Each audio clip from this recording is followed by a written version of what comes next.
Even when there's a detailed discipline matrix, like what you just took a video tour of, there are always challenges when managing student discipline.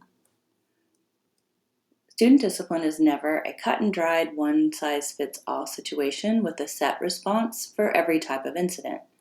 Even with a detailed matrix, we must consider individual circumstances each and every time.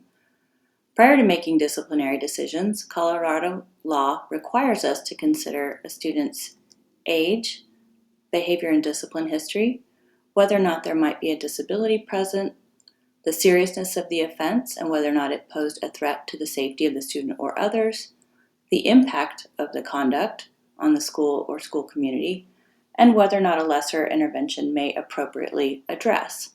This means that all of our responses must be tailored and thoughtful based on these factors and aligned to our discipline matrix. The most common factors that we must consider that can inform our responses are age and disability. Typically, this is conduct that may involve some level of physical aggression or age-appropriate inquiry around body parts, as some of this conduct may be developmentally appropriate or may be connected to a student's disability.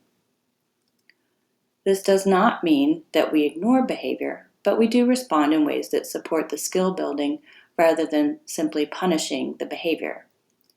And essentially this means that two students, even with the same offense, do not necessarily receive the same disciplinary response. Jeffco only has one zero tolerance policy, and that is a possession of a firearm on campus. Everything else is discretionary, and we do consider these factors prior to making decisions.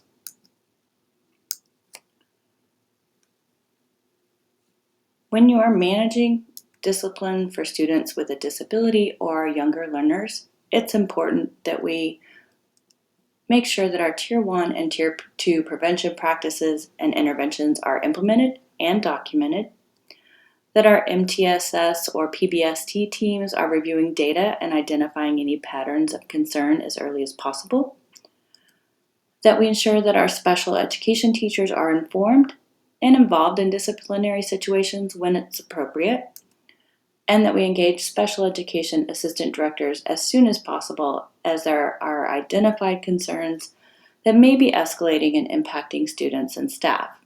This approach protects students and supports staff in doing what is best for all. So this is the end of section 1. So as we move forward, keep these foundational principles in mind.